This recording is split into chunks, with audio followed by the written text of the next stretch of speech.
biggest legal questions is under what legal framework? Because if I ask anybody from the EC, where do they place the Mao arrangement of the three? Does it fall anywhere? Is it a coalition? Is it a merger? Is it, what's the third? It is a cooperation, alliance, and merger. Yeah. So where there's another, it's a friendship. so we believe we can protect politics and political actors, and especially parties, which are institutions, from that kind of confusion by making the law clearer on how these working relations can be protected by the law. And I want to invite this forum to really pick interest in this. Like I said, it's one of the things in which I believe is not actually late. So the idea of it's late to amend the law, it's late. This is not late.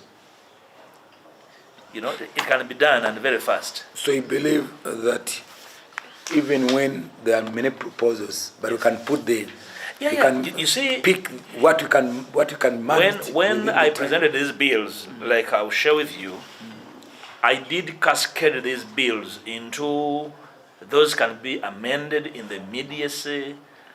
Those can be amended because, like the Constitution, Article 260, you can amend the Constitution as Parliament and local governments. That is 260. 261, Parliament and a referendum. 262, Parliament alone.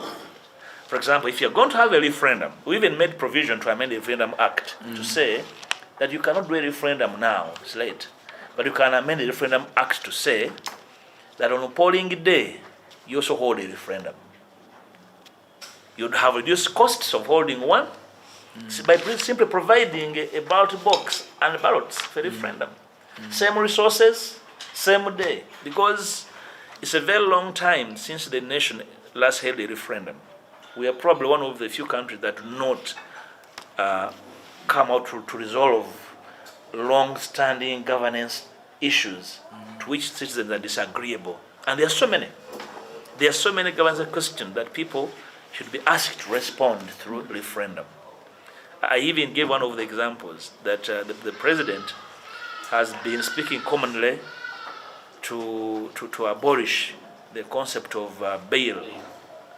And I want to challenge him to put on a referendum and see what citizens say about it. Let it be put on referendum, and then the citizen will answer him what they want and what they say about bail. But it's one of them. Put the question of decentralization on referendum and see what citizens say.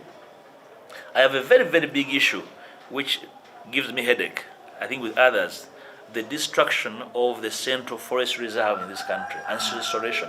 And it should be a matter of referendum. If tomorrow I'm in government and I have influence, I would legislate for restoration immediately, regardless of who is occupying it.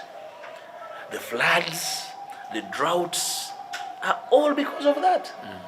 So if you put a referendum on that question, citizens will tell you. Then as government, you decide if you want to compensate the occupants of the Central Forest Reserve. So there are several unresolved questions of governance and government management, including downsizing Parliament. If you think it's a bad thing, put it before the people. They will tell you what they want about Parliament. So, and in order, because you need to reduce the cost, you put the ballot boxes for the president, the Parliament, then on the last, people vote on a particular issue. Yes, a particular issue. So that means you've used the same costs. Yeah. The only thing that you would increase is the boxes. Boxes and papers. And papers. Yeah. And the Electoral Commission manages both on the same day. Yes.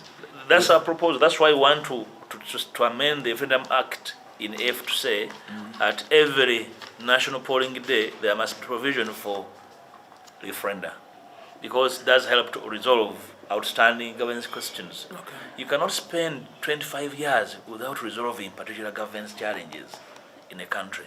It's a problem. You must be able to ask citizens. Remember, we were promised a Constitutional Review Commission 15 years ago. Some of the members who were appointed 10 years ago are now ministers. The commission never took off. So, meaning that there remains unresolved, serious governance questions in this country that we need to discuss. Of course, we have also proposed to amend the Electoral Commission Act.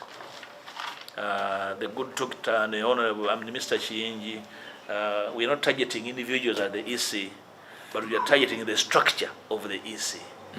Because we believe the EC, and it's one of the principles here of this forum, in having a well-resourced, a well-managed, a competent EC. We believe part of the problem with it is how it is appointed, how it is constituted, the structure. But also in amending the EC Act, we want to amend it that the EC can make provision for the voting of prisoners and the Ugandans in the diaspora. It's one of the things I think that's not even late to be undertaken. Registering Ugandans in the diaspora only requires amending the EC Act to say the EC Electoral Commission will gazette high commissions, embassies, and missions as polling stations. And he will appoint a foreign officer to be a returning officer on polling day. And then he will ask all Ugandans in that jurisdiction with a passport to go and register to vote. I don't think that amendment requires rocket science. The same thing to say the EC will gazette prisoners as polling stations and will appoint a prisoners officer at this particular level as a presiding officer. Because on the death row, every lawyer will tell you that you are possibly decommissioned as a living human being. Okay? So, but the others have a right to vote. But they can only vote a president. They cannot vote, just like those in the diaspora, will only vote the president and the prisoners. They cannot vote MPs. And for chairman and so on. No, you cannot. They can only vote the president. We contend that the diaspora community is making a huge contribution to this economy, and therefore their contribution should be recognized by enabling their civic rights to be exercised. And that cannot be a crisis, Mr. Chairman. So some of these proposed amendments are actually feasible and within time. There are those we see that require a close national conversation from stakeholders. But then, for them to happen, there must be a conversation going on. We might be in denial or act in denial, but we are a hurting nation. Hurting from the ruins of our history, hurting from the ruins of our politics, deprivation, revenge. There's a lot going on, and therefore we need to speak to ourselves as leaders, as stakeholders, to make sure to protect this country and do justice to people who have been affected by our past. We're talking about establishing a national commission for healing, reparations, and reconciliation. We're talking about release of political prisoners, ending of violence at the polls, truth-telling, confession and repentance, amnesty for perpetrators of injustice, reparations to victims. I'll give you a simple example. We have had a conversation about the violence from the last election. People were injured, people were killed, people who disappeared.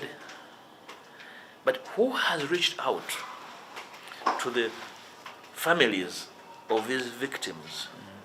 If you inquired from the families, I am very sure the family members are wishing for an opportunity to revenge. There's been a lot of deprivation in this country. Families, poor families deprived of their land by the powerful, land grabbing, So these are issues that, if we are going to heal this nation, must be addressed. Serious matters of economic deprivation. So I contend that, and my team, that we need to have a conversation on how to heal this nation. We are a melting pot of so many diversities, ethnic, political, religious, call it. And if you do not move to the center to understand what these differences mean, what these variations mean, then you might easily ignore the suffering of communities and end up in a nation that will never reconcile with itself, but the duty is on the table of the political actors. So the NSF, as a forum of political parties, which you said from the beginning are very key in our governance systems, has a duty to look at this and more. I've just spoken to the tidbits of these titles, to speak to these issues and probably agree to begin working on a framework. I don't know how the workings of the forum are. My view, my thinking, which could be erroneous, probably is that when the plenary sits, it generates ideas, which ideas go to parties to generate consensus. I believe that eventually, or vice versa, whichever, where do they end? Do they end up as legislation? Do they end up as general conversations could be measured?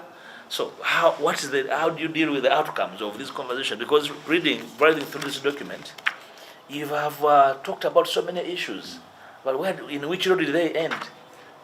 So these are the questions that we want to find answers to, that a whole number 4 should not chair a meeting that is of no consequence. Chairing all the 26, are they 28 parties? 26 parties. He should chair a forum that will generate business of consequence to the nation.